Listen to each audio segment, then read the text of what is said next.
이 시간 말씀 함께 보겠습니다. 하나님께서 이 시간 우리에게 주신 말씀 사도행전 2장 14절에서 21절까지 말씀입니다.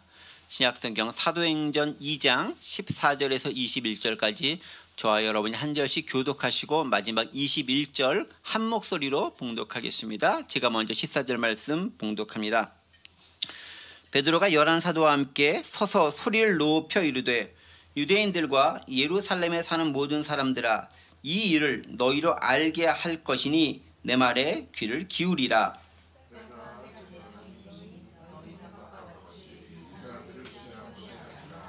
이는 것 선지자 요엘을 통하여 말씀하신 것이니 일러스되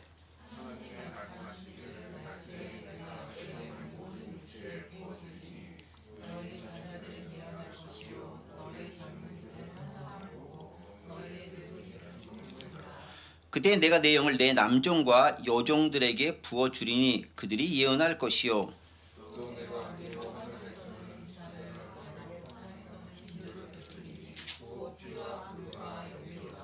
주의 크고 영화로운 날이 이르기 전에 해가 변하여 어두워지고 달이 변하여 피가 되리라. 함께 봉독하죠. 누구든지 주의 이름을 부르는 자는 구원을 받으리라 하였느니라. 아멘. 네. 오순절 성령 강림의 놀라운 역사가 임재하였고 그 놀라운 역사 가운데서 이제 오늘 첫 번째 베드로의 설교가 시작되는 장면인데요. 우리 지난 시간 잠시 살펴보았던 오순절 성령 강림의 역사에 대한 것을 함께 간단하게 좀 생각해 보도록 하겠습니다. 오순절 성령 강림의 역사가 임했고 그것을 봤던 목격자들이 있었다라고 말씀드렸죠. 누가 목격자였죠? 경건한 유대인들이 목격자였다라고 말씀을 드렸습니다. 당시 전 세계에 흩어있던 유대인들이 절기를 지키기 위해 그곳에 왔었는데 그곳에 왔었던 많은 사람들이 놀라운 광경을 목격하게 되고 주님의 역사를 경험하게 되었다라죠. 즉 그들이 오게 됐었던 건 역시 경건함을 평상시에 지키고 살았기 때문에 그들이 그것에 올 수 있었다라는 거죠. 즉 평상시 우리의 삶과 습관이 어떠한가, 하나님 보시기에 어떤 삶을 살았는가에 따라서 우리가 은혜 받을 만한 사람인지 아닌지가 결정될 수 있다라는 것 우리가 기억할 필요가 있습니다. 그래서 율법을 능히 잘 지키며 경건한 그 유대인들이었기 때문에 그들에게는 하나님의 놀라운 역사의 증인이 될 수 있는 기회가 주어졌고 그 놀라운 기회를 그들은 활용하게 된다라는 것입니다. 그러니까 우리가 얼마나 평상시 경건한 자의 삶을 제대로 살아가는가 하는 것이 중요하다라는 것 함께 생각할 필요가 있습니다. 자, 그들이 그 놀라운 것을 보았었을 때 크고 놀라워했다라고 기록되어 있습니까? 그러니까 베드로가 놀라지 말라라고 얘기하죠. 무엇이 놀라웠을까요? 그 현상 자체가 놀랍다라는 거죠. 그렇게 성령의 역사가 있고 분위기 자체가 놀랍다라는 것. 그 다음에 또 무엇이 놀랐습니까?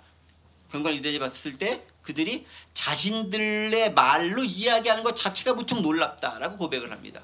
자기들은 세계 각지에서 온 유대인들인데 자기들이 거처하고 있었던 전 세계 그 지역의 말을 이곳에 듣게 되다니 참 놀랍다라고 고백합니다. 근데 더 놀라운 건 뭐였죠? 그들이 그 말하는 사람들이 갈릴리 어부 출신 그 촌구석에 변두리에 뭐 하나 제대로 배운 것 없는 것처럼 보이는 그 사람들이 전 세계의 언어를 말하고 또 유창하게 기도하고 복음을 전하는 모습들이 그들이 보기엔 무척 놀랍게 여겨졌다라고 기록을 하고 있습니다.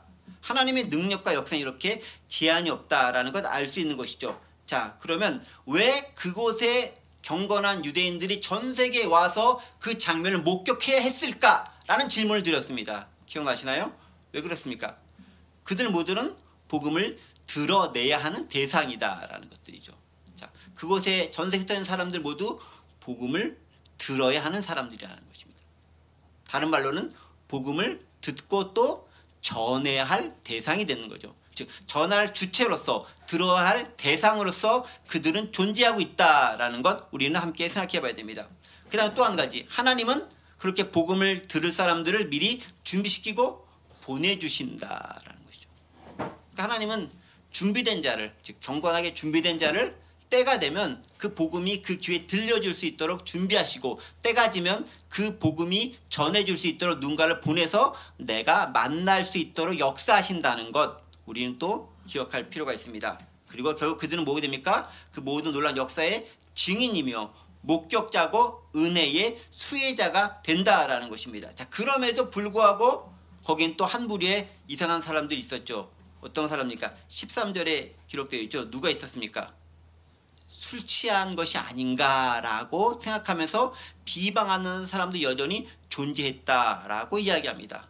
자, 하나님의 복음이 전해지는 하나님 놀라운 역사가 이루어지는 그 순간에도 순수하게 하나님의 역사로 그것을 받아들이지 않고 어떻게 술 취했다라고 비방하고 조롱하고 모욕하는 사람들이 어디에나 존재한다. 즉 복음이 전해졌던 그곳에, 복음이 선포되는 그곳에 순수하게 모든 사람들이 다 복음을 받아들이는 것이 아니라 일부 사람들은 그 전해지는 복음을 거부하기도 하고 비방하기도 하고 조롱하기도 하고 또 모욕하기도 하는 일들이 발생한다라는 거죠. 너무나 자연스러운 일 가운데 하나다라는 거예요. 왜냐하면 세상은 여전히 악의 권세도 지배하고 있기 때문에 하나님의 복음이 전해지는 것 그들 역시 원하지 않기 때문에 그러한 일들이 발생한다라는 것입니다.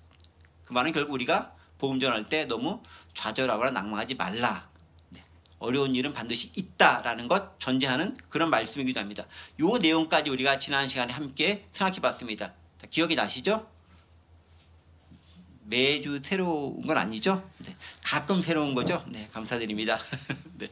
자, 오늘 이제 본문 지난 시간에 이어서 오늘 본문을 넘어가게 되는데요. 14절 말씀부터 보겠습니다. 14절이죠. 베드로가 11사도와 함께 소리 높여 이르되 유대인들과 예루살렘에 사는 모든 사람들아 이 일을 너희로 알게 할 것이니 내 말에 귀를 기울이라 라고 하면서 이제 본격적으로 베드로가 설교를 시작합니다.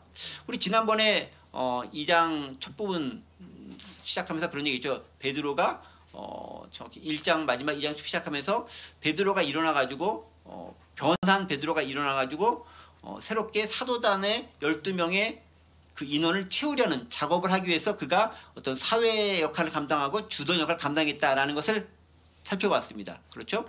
이제는 그 역할을 넘어서 본격적으로 설교까지 하는데 나아가는 거예요. 그러니까 전에는 지도자로서 회의를 주관하고 이끌고 대표자 역할을 했다면 이제는 대표 설교자 역할까지 합니다. 이 정도까지 하게 되면 베드로가 완전히 그 무리 가운데서 거의 공식적으로 가장 큰 영향력을 발휘할 뿐만이 아니라 거의 모든 사람들에게서 가장 최고의 리더로서 역할을 자리매김하게 되는 거죠. 공식적인 리더로서 많은 사람들로부터 인정받는 계기가 됩니다. 그 첫 번째가 설교를 하게 됩니다. 그래서 14절 보면 알겠지만 베드로가 11사도 함께 소리를 높여 이르되 라고 이야기하고 있는데요. 뭐 11사도 그러니까 11명 사도와 함께니까 12사도가 다 같이 막 중구난방을 이야기하거나 그러지 않았겠죠. 즉 11사도 함께라는 말은 그들의 지지와 더불어서 베드로가 대표를 이야기했다라고 우리가 생각하면 좋을 것 같습니다. 자, 그렇게 베드로가 설교를 합니다. 누가 설교를 한다고요? 베드로가 사도로의 대표자의 자격으로 설교를 합니다. 자, 그런데 누가 설교를 듣죠? 유대인들과 예루살렘에 사는 모든 사람들이 설교를 했습니다. 그러니까 베드로가 설교했을 때 그 설교를 누가 듣냐? 그곳에 일단 모였던 사람들이 들을 거 아니에요. 근데 누가 주로 모였습니까? 경건한 유대인들이 들었겠죠. 전국 각지에서 유월절을 지키기 위해서 그리고 오순절까지 지키기 위해서 그곳에 남아있었던 방문했던 사람들이 그 말씀을 듣게 됩니다. 그들은 경건한 사람들이었습니다. 어떻게 보면 하나님께서 택하신 준비된 사람들이었다고도 알 수 있습니다. 그리고 또 누가 듣습니까? 누가요? 예루살렘에 사는 모든 사람들아 라고 이야기합니다. 즉 예루살렘에서 이 베드로의 설교를 듣는 사람도 있고 못 듣는 사람도 있겠죠. 뭐 베드로가 예루살렘 전체에 뭐 확성기 틀고 라디오 틀고 설교한 것도 아니니까 오늘처럼 뭐 방송이 있는 것도 아니니까 그냥 그것은 사람들이 얘기했겠죠. 그럼에도 불구하고 최소한 그곳에 모인 사람들 궁금해서 무슨 일이 일어났는지 확인하기 위해서 모인 그 많은 사람들에게 베드로가 일어나서 설교합니다. 예루살렘에 살고 있는 너희들과 경건한 유대인들은 들으라 라고 이야기합니다. 그런데 무엇에 대해서 들으라고 얘기합니까?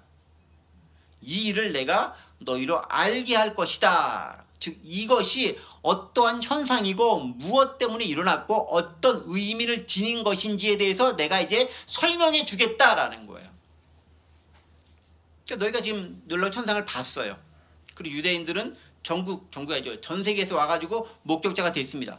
보긴 봤는데 무슨 일인지 궁금한 거잖아요. 아직까지는 그들이 무슨 현상만 봤지 그 현상에 대한 의미, 해석 이런 건 없지 않습니까? 누군가가 말해줘야 될 거 아니에요. 그 말해주는 사람이 누구다? 베드로가 되었다라는 거예요. 하나님께서 베드로를 귀하고 놀랍게 쓰시는 장면들을 발견할 수 있는 거죠. 본격적으로.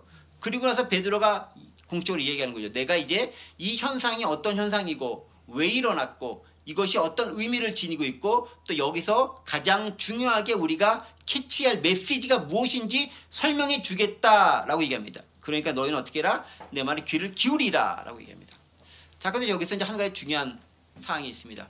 자, 이 베드로의 놀라운 설교를 누가 듣게 됐다 그랬죠? 유대인들과 예루살렘에 다 사는 사람들은 아니겠죠. 예루살렘 살지만 그곳에 모인 사람들이 들었겠죠. 자, 누가 듣는다고요? 예루살렘에서 모인 사람들이 듣는다라는 거예요. 예루살렘에 사는 사람들이 다 들었을까요? 아까 얘기했듯이 베드로가 저기 뭐 라디오 설교하는 것도 아니고 텔레비전 설교하는 것도 아니고 다 텔레비전 라디오 듣는 것도 아니죠. 누가 듣습니까? 그 당시에 그곳에 모여있는 사람들이 말씀을 듣게 되고 복음을 듣게 되고 놀라운 역사를 체험하게 되는 거예요. 그래서요, 은혜의 자리는요, 내가 참석을 해야 되는 거예요. 물론 오늘날에는 원격으로 뭐 인터넷으로 다 줌으로 다 하려고 하지만 아무리 그런 것들이 발전했다 할지라도 내가 그 현장 가운데서 직접 참여하는 것과 원격으로 또 소리로 듣고 이런 것하고는 차원이 다릅니다. 내가 그 자리 가운데 앉아 있어야 은혜는 내게 직접적으로 역사되고 임하고 내가 경험할 수 있는 거예요. 그리고 그 현장에 내가 참여했다라는 그 동질감, 예를 들면 어떤 사람들과 더불어서 함께 은혜를 나누고 그것을 같은 은혜에 대한 경험을 공유하고 있다는 것은 나중에 그가 만났었을 때 얼마나 크고 놀라운 하나님의 체험을 이야기하는 장이 되는지도 모릅니다. 그래서요, 같이 어려움을 체험했던 사람들은 그 같은 경험 때문에 놀라운 동지와 연대감을 느끼게 되는 거예요. 예를 들면 전쟁에 같이 나왔던 군인들 있지 않습니까? 왜 그들의 전우회가 그 무엇보다 형제들보다 훨씬 더 끈끈합니까? 함께 죽음의 자리에 목숨이 오가는 자리에 같이 있었기 때문에 그들은 그 누구보다도 진한 연대감과 공동체의식을 가질 수 있는 겁니다. 마찬가지예요. 은혜가 베풀어지는 자리에 내가 참석하고 있어야 그곳에 참석한 사람과 연대와 공동체감도 느낄 수 있고 더불어서 가장 중요한 하나님의 은혜를 체험할 수 있는 거예요. 소위 말해서 그 자리 혹은 그 자리 근처라도 있어야 상에서 떨어지는 부스럭이라도 먹으면서 하나님의 은혜를 체험할 수 있는 겁니다. 그러니까 여러분들 은혜의 자리에 가는 것에 절대 주저하지 마세요. 아무리 힘들고 여러 가지 여건이 어렵고 상황이 쉽지 않다 할지라도 어떻게 해서 내가 그 자리에 참여하겠다, 그 자리에 동참하겠다라는 마음가짐과 자세와 의지가 있다면 온전하긴 아니다 할지라도 기회가 만들어지고요. 그 조금 만들어진 기회를 통해 하나님께서는 그에게 적합한 놀라운 은혜를 베풀어 주십니다. 바로 그 놀라운 은혜를 이곳에는 경건한 유대인들은 경험했던 것이고 예루살렘에 사는 사람들 중에서도 그곳에 모였던 자들은 그 은혜를 체험할 기회를 얻게 되었습니다. 하나님께서는 그 사람들을 그렇게 준비시켜 놓은 거죠. 그리고 내 평상시의 삶이 그 놀라운 일에 쓰임받게 되는 근거가 될 수 있다라는 것입니다. 자, 어쨌든 하나님의 놀랍고 큰 일 가운데 그들은 그 자리에 참석해서 듣게 되었습니다. 그러니까 베드로가 이제 구체적으로 그 일을 설명해 주고 있습니다. 15절부터죠.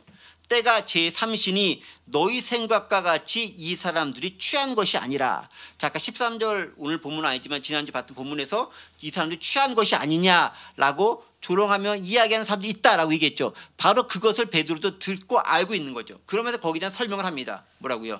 때가 제3신이, 3시는 몇 시예요? 아니 3시가 몇 시간이요? 3시는 3시죠. 이렇게 할 수 있겠죠. 근데 유대에 있어서 3시는 오늘 우리 시간으로는 플러스 6을 하면 돼요.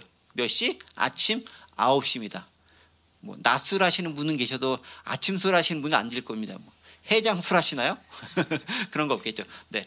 더더구나 이 당시엔 무슨 그 절기냐면 아시겠죠, 여러분? 오순절이라고 하는 절기 가운데 있지 않습니까? 즉 유대인들은 절기 기간 가운데는 술을 마시지 않았어요. 일반적으로 최소한 술 마시지 않은 것뿐만 아니라 오전 10시 정도까지는 금식했다고 합니다. 일반적으로 그렇게 했다고요. 그러니까 그 사람들이 뭘 먹거나 술 취하거나 할 이유가 없다라는 거죠. 만약 그럼에도 불구하고 먹거나 술 취했다고 하면 이 사람들은 경건한 유대인들이 아니고 그 사람들은 그 자리에 있을 수가 없는 사람들이 되는 거예요. 그렇죠? 아침부터 술 먹고 있고 해롱해롱 하는데 왜 그 자리에 거기 있었겠어요? 어디가 쓰러져 있거나 막 이런 술집에 있거나 그래야 되겠죠. 근데 그게 아니다라는 거죠. 절대 술 취한 게 아니다라는 거야. 아침부터 술 먹는 사람이 있을 수 없다라는 거죠. 논리적으로 니네가 생각해봐라 라고. 그럼 말이 안 돼. 즉 술 취한다는 건 말이 안 된다라고 얘기한 겁니다. 논리적으로 베드로가 깨는 거죠. 너희 생각과 같이 이 사람들이 취한 것이 아니라 니네가 그렇게 생각했던 것처럼 그런 취한 것이 아니다. 지금 아침 9시야. 정신 차려. 그렇게 너희가 사례 분별할 수 있는 능력이 없니? 라고 책망하면서 이야기해주고 있습니다. 자, 그런데 저는 그런 생각을 해봤어요. 왜 일부 사람들은 그 놀란 현상을 보면서 술 취한 것이 아닌가, 술 취했다라고 조롱하면서 이야기했을까, 그렇게 생각을 했을까라는 부분들이에요. 물론 그들의 모습이 약간 좀 비정상적으로 보일 수 있어요. 그런데 비정상적으로 보인다고 해서 그 비정상적으로 보이는 것을 판단하고 해석하는 것은 내가 평상시 어떠한 생각과 가치관을 가지고 살았는가에 따라서 달라질 수 있다는 겁니다. 자, 우리가 어떤 현상이 발생했습니다. 우리 정치권에서 많이 보잖아요. 똑같은 사건이 딱 발생합니다. 그런데 그 사건에 대해서 완전히 다른 해석을 내놓는 걸 많이 보셨죠. 지난번에 우리 12월 4일에 있었던 그 놀라운 그 비상계엄 사건을 두고도 양쪽에서 완전히 다른 시각을 내놓죠. 네. 그건 내가 평상시 어떤 삶을 살았고 어떤 생각을 하고 있느냐에 따라서 그것을 보는 시각이 달라질 수밖에 없다라는 거예요. 그러니까 어떤 현상에 대한 해석은 결국 내가 어떤 생각을 해왔고 어떻게 배워왔고 어떻게 공부했고 어떤 세계관 가운데 젖어 있는가에 따라서 다른 해석을 내놓을 수밖에 없다라는 것입니다. 그 말은 오늘 본문과 적용하면 어떻게 되냐면요. 왜 사람들이 술 취했는가라고 얘기했겠습니까? 그 사람들이 평소에 보고 생각했던 것이 그 방식이었기 때문에 그렇다라는 거예요. 내가 평상시에 그런 사람을 많이 보고 그렇게 생각해왔다? 그러면 그런 식으로 해석해 갈 수밖에 없는 거예요. 그런데 베드로 입장에서는 그게 아닌 거잖아요. 사실은 그게 아닌 거잖아요. 그러니까 우리가 평상시 어떤 삶을 가지고 살아왔던가 어떤 생각으로 살아왔던가가 무척 중요하다는 거죠. 어떤 거? 현상을 해석하고 적용하면서 무척 중요한 기준으로 작용한다는 것입니다. 그래서 똑같은 현상에 대해서 다른 해석이 있을 수 있다는 것입니다. 우리가 기독교인이라면 기독교적 방식으로 해석할 수 있는 생각의 틀을 마련해 놓고 있어야 되는 거예요. 그렇다고 해서 모든 걸 다 너무 종교적으로 해석하라는 그런 의미가 아니에요. 상식적으로 봐야 되는 것들이 있고 인간의 기본적 윤리와 도덕으로 봐야 될 것이 있습니다. 그 가운데서 하나님 나라의 가치관에 부합된 것을 봤을 때 무엇이 옳고 그른지를 판단할 수 있는 기준을 우리는 가지고 있어야 돼요. 그런데 그 기준은 어느 한순간 생기는 게 아니에요. 언제 생깁니까? 오랜 기간에 걸쳐서 말씀과 기도와 또 교육과 공부와 우리가 어떤 책을 어떻게 읽고 어떻게 생활하는가에 따라서 자연스럽게 습득이 되는 거예요. 예를 들면 제가 어떤 사건에서 어떤 설명을 한다? 이게 그냥 되겠습니까? 제가 살아온 인생 동안에 수없이 많이 겪었던 경험들, 많이 읽었던 책들, 공부했던 내용들, 또 성경을 통해서 얻었던 지식들, 이것들이 결합된 걸 통해서 이건 이러한 것이야 라고 말할 수 있지 않겠습니까? 바로 그러한 부분들이 기독교인들에게 필요하다는 겁니다. 이게 뭐라? 분별력이라고 합니다. 이것도 일종의 은사 가운데 하나이기도 하지만 기독교는 이게 무척 필요해요. 그렇지 않으면 어떻게 되느냐? 다른 사람이 얘기하는 것대로 판단하게 되는 거예요. 목소리 큰 사람이 얘기하는 것대로 쓸려가게 되는 거예요. 얇은 귀를 갖게 해서 여기서 이렇게 얘기하면 이렇게, 저기서 이렇게 하면 또 이렇게 왔다리 갔다리 하다가 내 의견 없는 사람이 된다는 거죠. 올바른 기준을 갖는 것이 무척 중요하다. 즉 술 취했다라고 말하는 사람들은 평상시 그런 생각을 했던 사람일 가능성이 높다라는 것을 함께 생각해 볼 필요가 있습니다. 자, 그러면서 그게 아니다라고 얘기하면서 그럼 그게 이 현상이 왜 발생했고 원인이 무엇인지에 대해서 베드로가 설명합니다. 그런데 베드로가 임의적으로 설명하지 않아요. 이때부터도 알기 때문에 베드로는 철저하게 말씀을 인용하면서 구약에서부터 예언되어 있던 것들이 이렇게 실현되고 이렇게 구현됐다라고 근거를 제시하면서 그것들을 설명해내기 시작합니다. 바로 16절에 있는 말씀부터입니다. 16절이죠. 이는 곧 선지자 요엘을 통하여 말씀하는 것이니 일렀으되 라고 하면서 요엘 선지자가 말씀하신 내용을 가지고 설명하기 시작합니다. 자, 근데 저는 이 부분을 보면서 그런 생각을 해봤습니다. 베드로가 생각보다 무척 똑똑한데? 우리가 일반적으로 베드로 봤을 때 약간 좀 다혈질적이고 약간 좀 행동파고 뭐 이렇게 급하긴 하지만 그 사람이 똑똑하다, 지혜롭다, 공부 많이 했다, 율법을 많이 안다, 뭐 이런 생각은 별로 많이 안 해봤던 것 같아요. 그게 이제 선입견일 수 있어요. 그런데 오늘 본문을 보시면 알겠지만 베드로가 예를 들고 이렇게 인용하는 많은 것들이 구약 시대의 있었던 내용들이고 또 그것들이 많이 알려진 것일 수도 있지만 생각보다 덜 유명한 것임에도 베드로가 그대로 가져와서 말씀 가운데 적용하고 예화로 들고 있어요. 그러니까 이거는 두 가지 해석할 수 있는 거죠. 베드로가 우리라고 하면 돼요. 저의 편견과 선입관처럼 그렇게 무식하거나 모르는 사람만은 아니었다.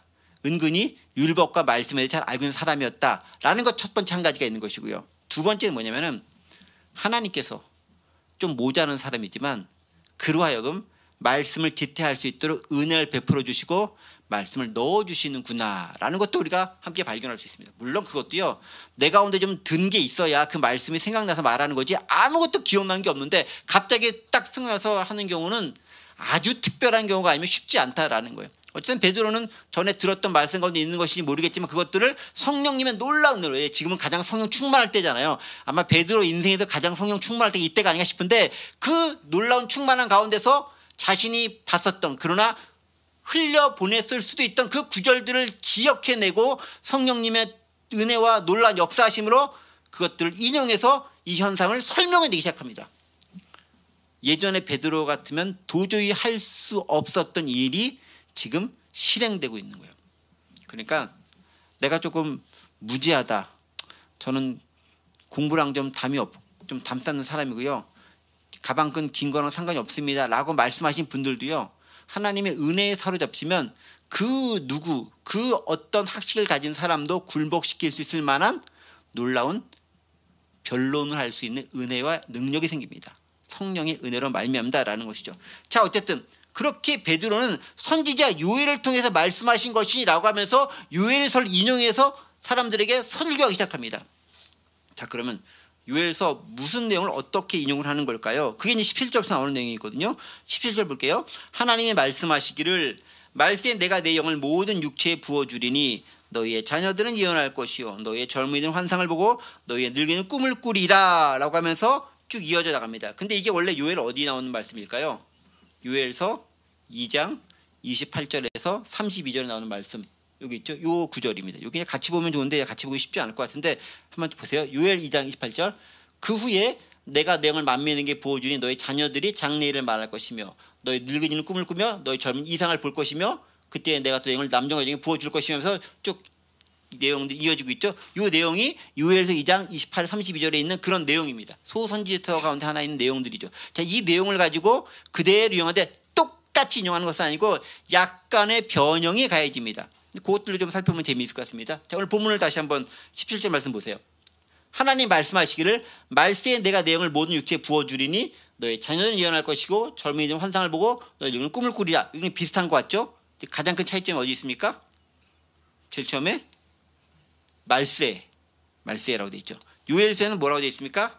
말세라고 되어 있지 않고 뭐라고? 그 후에라고 되어 있죠. 그 후에 내가 내 영을 부어주리니, 즉 요엘 선지자가 예언을 했던 시대 가운데서 어떤 쭉 문맥상으로 진행된 걸 이야기한 다음에 그 후에 그는 마지막 때라는 것을 전제로 하고 나오는 그 단어거든요. 그것을 베드로는 지금 시대에 딱 적용을 해서 적합한 말로 표현하는 겁니다. 그냥 그 후에라고 하니까 약간 애매하지 않은 시간대가. 그러니까 그것들을, 왜냐하면 요엘서가 기록된 게 소선지자니까 지금부터 아마 그 베드로 시대부터 한 최소한 400~500년 전쯤에 기록된 선지서 내용이거든요. 그 전에서부터 그 후에라고 하니까 얼마나 큰 기간이 흐른 거예요? 400~500년이면은 여러분 큰 게 이제 조선왕조 시대만큼의 시간이 흐른 거잖아요. 그러니까 그 후에 하면 애매한 시간이 일어났다는 거죠. 그것을 베드로가 이제 적용해서 얘기하는 거. 어떻게? 그 후에는 말세를 지칭하는 거야 라고 하면서 적용해서 해석해서 얘기합니다. 말세에 내가 내 영을 모든 육체에 부어주리니 자녀들은 예언하고 젊은이는 환상을 보고 늙은이는 꿈을 꾸리라 라고 이야기해주고 있습니다. 자, 그러면 보겠습니다. 요엘이 이 말씀을 예언했을 때는 당장 눈앞에 펼쳐질 일에 대한 예언이 아니에요. 아시겠지만 요엘 선지자는 상당히 수백 년 전에, 지금 베드로가 설교하기 전 수백 년 전에 존재했던 인물입니다. 그 인물이 앞으로 일에 대한 예언을 봤었을 때 요엘은 나름대로 환상과 주님 말씀을 가지고 보고서 그것들을 예언서로 남겼을 것입니다. 자, 그러면 그 예언서를 남겼던 것이 오늘 이 시간에 이루어졌는지 안 이루어졌는지를 누군가는 분명히 알아야 되는 거잖아요. 그게 예언된 사건이 바로 이 사건이야 라고 결정적이고 분명하게 확신하게 이야기할 수 있는 그 근거와 자신감, 이건 어디서 났을까요? 베드로가 학자에서 공부 열심히 해가지고 이렇게 따져봤더니 이거야, 그렇게 공부했던 그런 사람 아닌 거 우리 잘 알잖아요. 어부 출신이잖아요. 근데 어떻게 알았을까요? 이게 여러분께 성령의 은혜라는 거예요. 성령님께서 가르쳐 주셨다라는 거죠. 네가 어디서 무슨 말을 할지, 어디서 어떻게 이야기할지, 네가 복음을 어떻게 전해야 될지, 무엇을 전할지 내가 가르쳐 주셔야 했던 것처럼 지금 베드로는 그 요에서 예언된 상황이 지금 이 시간이다라는 것들 정확하게 알고 설명해내는 겁니다. 근데 그런 하나님의 담대함이 없으면 그렇게 말을 못해요. 왜냐하면 그가 이렇게 얘기하는 순간 아마 많은 유대인들, 혹 예수를 믿지 않는 많은 유대인들은 이것을 가지고 또 베드로를 무진장 박해하기 시작할 거예요. 왜냐하면 그때가 지금인지 어떻게 알아? 그러면 예수가 그 사람, 그 메시아라고? 라고 하면서 예수를 죽였던 그 유대인들과 종교 지도자들이 베드로를 비롯한 많은 사람들 역시 죽음으로 몰아넣을 게 분명하기 때문이죠. 이렇게 해석하고 이렇게 말할 수 있는 것은 어지간한 자신감과 확신이 있지 않으면 말하기 불가능한 상황이라는 거죠. 그럼 누가 시켰냐? 성령께서 그렇게 하도록 강권적으로 역사하셨다라는 것입니다. 더불어 또 한 가지, 과거의 그 사건을 오늘날 현실에 맞게 적용하고 해석할 수 있는 능력이 베드로에겐 이제 생겼다라는 거예요. 여러분, 하나님을 제대로 믿고 성령 충만한 사람의 가장 큰 특징 중 하나는 그거예요. 말씀을 보고 그 말씀을 문자 그대로 하는 것이 아니라 오늘의 상황에 맞게 해석해서 적용할 수 있는 능력이 조금씩 생겨나가는 거다라는 거예요. 그냥 문자 그대로 딱 똑같이 따라하는 것이 아니라 그 시대와 지금 시대의 차이가 있기 때문에 그 차이 나는 것들을 성령의 조명과 인도하심과 이끄심에 따라서 해석해 낼 수 있는 능력이 생기는 거죠. 이것들은 성령의 강권적 은혜에 따르면 바로 행할 수 있을지도 모르겠지만 또 때로는 많은 시간을 걸친 훈련과 애씀과 공부를 통해 가능하기도 합니다. 이게 사실 무척 필요한 재능이고요. 사실 이런 부분들은 목회자가 반드시 가져야 할 덕목 가운데 하나이기도 합니다. 자, 어쨌든 약간 다르게 해서 지금 베드로가 요엘서 2장에 있는 28절 이후에 있는 말씀들을 설명하기 시작합니다. 그래서 이렇게 하죠. 내가 내용을 모든 육체에 부어주리니, 여기서 말하는 육체는 뭘까요? 육체. 영어로 보면 육체라고 되지 않고 뭐라고 되어 있죠? 육체 바디의 플래시가 아니라 뭐라고 되어 있습니까? I will pour out my spirit on all people이라고 되어 있죠. 모든 사람에게 그것들을 부어준다라고 얘기해요. 모든 사람에게 성령이 그들이 임하게 될 것이다. 내가 부어준다. 하나님이 부어줄 것이다 라고 얘기합니다. 자, 그럴 때 어떤 현상이 일어난다고 합니까? Your sons and daughters, 너의 자녀들, 아들과 딸들이 will prophesy, 예언할 것이다. Your young men will see vision, 너의 젊은이들은, 청년들은 비전을 볼 것이다. Your old men will dream dreams, 너의 늙은이들은 꿈을 꿀 것이다 라고 얘기합니다.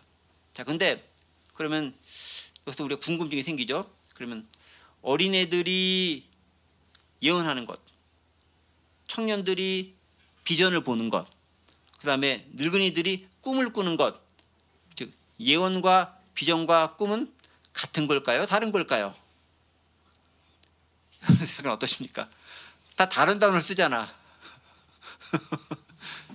애매하죠? 네. 사실은 동일한 거예요. 동일한 거. 모든 사람이 보여준다고 했지 않습니까? 그 모든 사람에 대한 구체적인 예를 기록하고 있는 거죠. 어떻게? 어린애에서부터 늙은애까지 예외 없이 다 부어준다라는 것들이에요. 그뿐만 아니죠. 여러분 18절에는 어떤 사람이 또 보여준다고 되면 18절 보세요. 뭐라고 되어 있습니까? 18절에 18절만 찌면 누구에게 또 보여준다고 했죠? 그때 내가 내용을 남종과 여자, 이제는 남녀를 가리지 않고 부어준다라는 거죠. 즉 모든 사람이 누구를 얘기하느냐, 즉 연령대 구분 없이 싹 다, 남녀 구분 없이 싹 다, 거기에는 우리가 표현되지 않았지만 어떻게 사회적 지위 구분 없이 싹 다, 또 빈부격차 구분 없이 싹 다 부어준다라는. 그러니까 성령은 누구에게 임한다? 모든 사람에게 부어준다. 그런데 저 싫어요 하는 사람에게 박해하려는 사람에게 보여주는 게 아니겠죠. 하나님께서 준비된 그 사람에게 성령의 은혜를 부어준다라는 겁니다. 그러니까 우리는 하나님의 준비된 사람이 되어야 되겠고, 다른 말로는 준비된 사람이 맞는지 우리 자신을 점검해 볼 필요가 있다라는 거죠. 그러니까 모든 사람, 여기서 말하는 어린이나 청년이나 늙은이나 노인이나 싹 다 성령의 은혜를 찾게 되는데, 그들이 뭘 한다고요? 그 내용이 중요하죠. 무엇을 한다고요? 예언하고 환상 보고 꿈을 꾸리라. 지금 뭐겠습니까? 다 미래와 관련된 거잖아요. 그렇죠? 예언하는 것, 그 다음에 꿈을 꾸는 것, 환상 보는 것. 지금 일어나는 것이 아니라 앞으로 일어날 것에 대한 것들을 미리 본다라는 거였잖아요. 자, 그러면은 성령이 충만해지면 모두 다 점쟁이가 되는가? 미래를 때려 맞추는, 여러분 어떻게 생각하십니까? 점쟁이가 되는가? 그럼 우리는 다 점집을 갈 필요가 없는 거죠. 네. 근데 성경에서 말하는 예언을 우리는 좀 잘 생각해 볼 필요가 있다는 거죠. 예언한다, 꿈을 꾼다, 비전을 본다라는 것은 하나님의 주신 소명으로 말미암아 내가 사명을 갖게 된다라는 것입니다. 조금 더 구체적으로 얘기하면 이거죠. 하나님이 내게 사람들에게 무엇을 말해야 될 것인지에 대해서 말씀 허락해 주시고 그 말씀을 그대로 전하는 사람이 된다는 것입니다. 자, 예전에 제가 전에도 말씀드렸던 것 같은데 예언자 혹은 선지자라는 존재들이 있었습니다. 그렇죠? 예언자, 선지자가 하는 일들이 뭐였죠? 예언자, 선지자는 일이 미래에 있을 일을 사람들에게 이야기해 주는 경우도 있었는데, 그 미래에 있을 일이라는 것이 너 궁금한 거 다 나한테 물어봐, 내가 복채받고 얘기해 줄게, 뭐 그렇게 얘기한 거 아니잖아요. 미래에 있을 일을 얘기했는데 어떻게 얘기했습니까? 왜 얘기했습니까? 하나님께서 백성들에게, 사람들에게, 혹은 고위 공직자라든가 왕에게 그 말을 들어야 할 사람들에게 필요한 말들이 있는 거예요. 지금 현상과 상을 봤었을 때 이 상황이 이대로 지속되면 어떻게 될 것이다 라는 것들을 하나님부터 받아가지고 그걸 전하는 게 예언자의 사명이에요. 그러니까 예언자는 딱히 미래가 이렇게 될 것이다 라고 점을 치는 사람이 아니라, 예언자 혹 선지자는 뭐냐면 하나님께서 그에게 주시는 말씀들을 전하는 사람을 예언자라고 하는 거예요.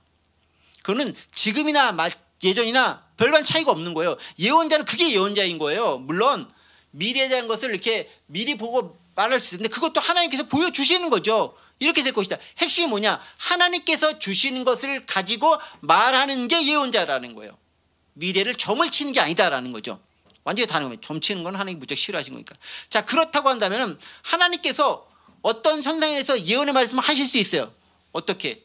하나님의 뜻에 반한 행동을 열심히 했었을 때, 하나님의 뜻에 부합되는 그런 것이 아니라 하나님을 가슴 아파하는 행동들이 세상에 많이 보여. 이스라엘 유대인 민족들이 하나님의 뜻대로 하나님을 잘 섬기지 않고 이방 민족이 섬기던 신을 섬기고 구분 판결을 내고 정의롭지 못한 행동하고 폭압적으로 행동하는 것들이 많이 보여. 그럼 하나님께서 선지자를 통해서 예언합니다. 뭐라 얘기합니까? 니네 그렇게 하면 니네 나라 망하게 할 거야.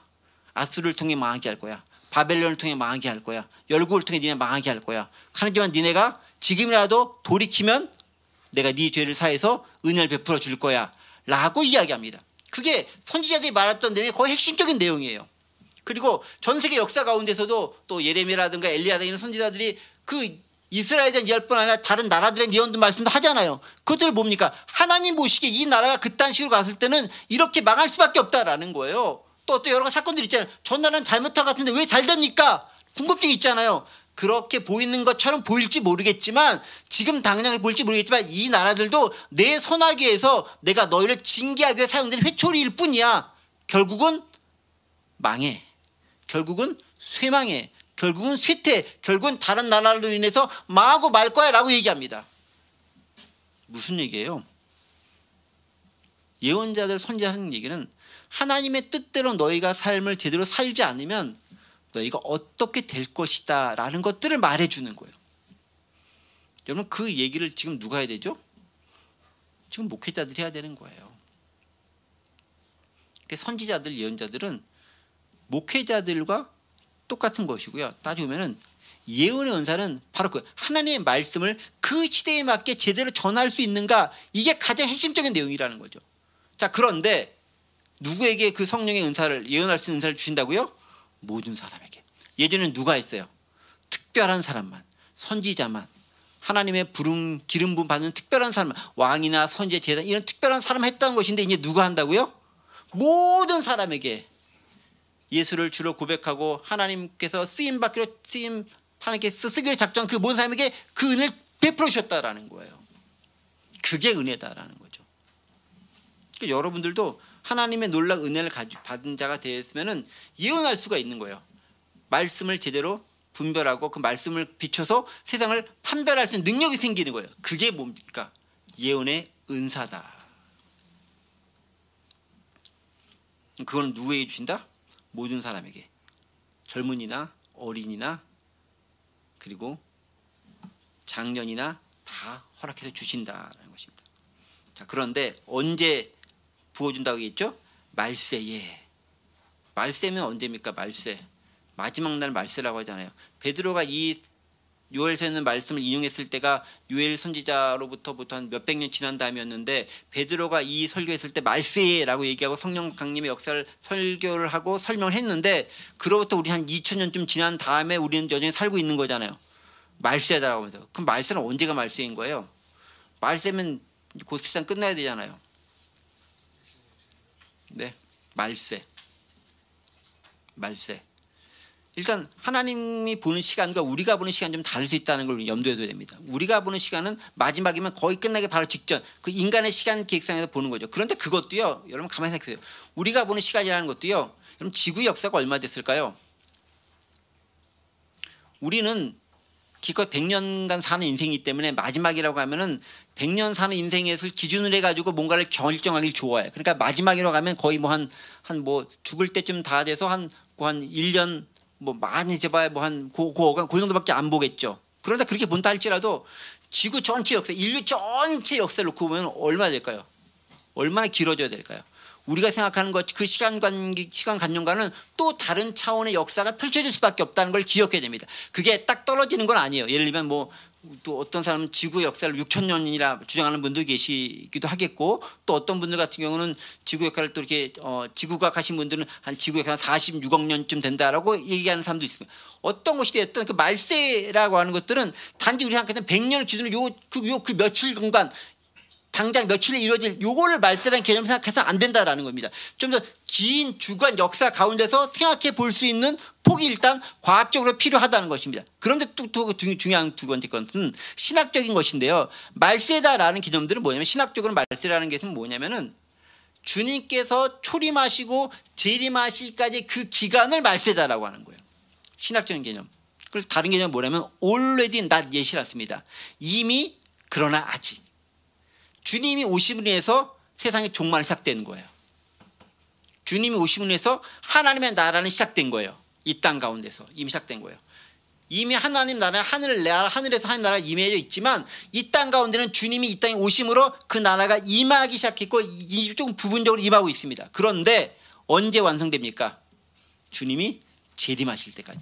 그러니까 신학적으로 말세의 개념은 뭐냐면요, 주님의 초림부터 재림 사이가 말세인 거예요. 그러니까 요엘 선지자는 말세란 말을 쓰진 않았어요. 그 후에라죠. 근데 베드로는 말세라고 얘기합니다. 그 말세가 언제? 주님의 초림에서 부활석이 했잖아요. 다시 오실 때까지 하나요. 지금이 말세다라는 것입니다. 그러니까 우리는 지금 언제 살고 있다? 말세를 살고 있는 거예요. 근데 그 말세가 정확하게 언제 시간적으로 끝난다? 그건 아무도 모르는 거예요. 주님이 언제 오실지는 아무도 모른다라고 얘기했기 때문입니다. 다만 우리의 자세가 있죠. 마지막 시대를 사는 사람의 자세를 가지고 제대로 살아갈 필요가 있다라는 것입니다. 그 자세가 필요한 거죠. 마지막이라는 자세를 가지고 살아갈 필요가 있다는 것입니다. 자, 어쨌든 모든 사람에게 성령이 충만하게 임할 것이다 라고 얘기합니다. 그들은 예언을 한다라고 얘기합니다. 즉 단지 앞날을 때려 맞추는 것이 아니라 하나님의 말씀을 붙잡고 그 말씀을 가지고 세상을 보고 세상에 담대하게 선포할 수 있는 능력을 갖게 될 것이다 라고 얘기합니다. 경건한 유대인들은 그렇게 설포의 실질을 하고 있어요. 자, 그런데 거기서만 그치는 것이 아니라 조금 더 구체적인 일들을 언급합니다. 어떤 걸 언급하죠? 18절에 있는 말씀, 그때 내가 내 영을 내 남종과 여종들에게 부어주리니 그들 또한 예언할 것이다. 이번엔 좀 다른 거죠. 남종과 여종들이라고 얘기합니다. 그냥 사람들이 아니라 남종과 여종, 남종과 여종의 말은 뭡니까? 서번트라는 단어를 쓰지만 뭡니까? 하나님의 사역을 감당할 사람들 얘기입니다. 사역자들에게도 특별히 이 은혜를 주셔서 그들이 하나님의 은혜 가운데서 예언하도록 하신다라는 것입니다. 그러니까 하나님께서 쓰임받는 사역자, 남자든 여자든 상관없이 하나님께서 성령의 능력과 은혜로 그가 무엇을 말해야 될지, 그가 어떻게 사역해야 될지도 하나님께서 말씀해 주시고 가르쳐 주신다라는 거예요. 예전에는 특별한 사람에게만 임했던 그 성령이 오늘날에는 성령의 충만한 능력으로 말미암아 남녀 누구든지 은혜를 가지고 말할 수 있게 된다라는 것입니다. 사람에게 주시는 특별한 은혜다라는 것입니다. 자, 두 번째 차원이 있습니다. 19절 20절이죠. 보세요.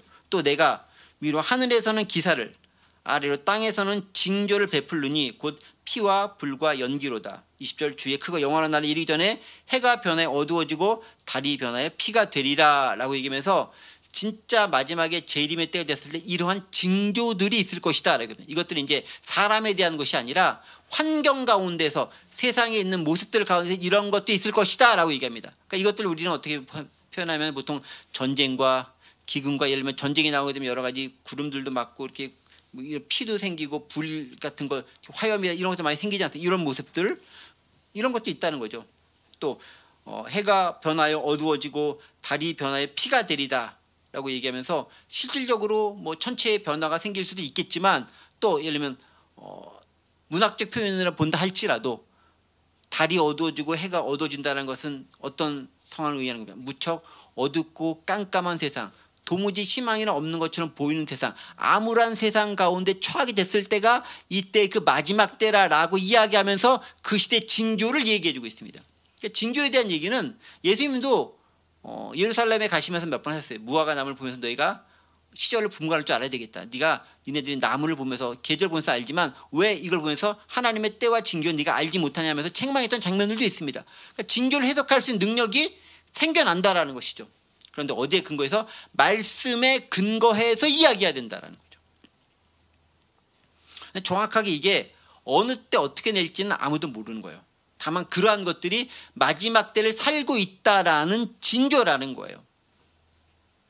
피와 불과 연기가 많이 펼쳐지고 때때로 달이 어두워지고 해가 어두워지고 이런 모습들, 즉 암담하고 암울한 시대적 상황 가운데 처하게 될 때 진짜 마지막 때가 가까이 왔겠구나라고 우리가 판단해 볼 수 있다는 것입니다.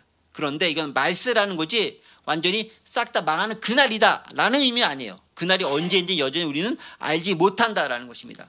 자, 그것들을 볼 수 있고 분별할 수 있는 지혜와 능력을 우리에게 허락해 주신다라는 것입니다. 그러함에도 우리에게 은혜가 있죠. 21절 누구든지 주의 이름을 부르는 자는 뭐나이다? 구원을 얻으리라. 여기 희망이 있는 거죠. 지금 마지막에 다 모든 것이 없어져 버리고 희망이 없고 암울한 상황 가운데 있다 할지라도 우리에게 희망이 있습니다. 한 줄기 빛이 있습니다. 그게 뭐죠? 주의 이름을 부르는 자. 주님 살려주세요 라는 것이긴 하겠지만 좀 더 구체적으로는 주님을 믿음으로 고백할 수 있는 자. 부른다라는 것은 단지 그냥 주님 이게 아니라 내가 믿음으로 고백하는 것을 의미하죠. 주님을 내가 믿음으로 고백하고 주님의 온전한 제자의 삶을 살기로 다짐한 사람에게는 결국 뭐가 있다?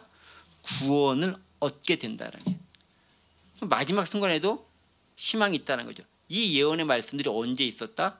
요엘서에서 수백 년 전에 예언된 것이었는데 그것들이 이제 임하여졌다는 것인데 지금 마지막 징조의 때가 바로 그거다라기 전에 성령이 임재하는 사건이 바로 그 사건이다라고 지금 베드로가 설명해 주는 거예요.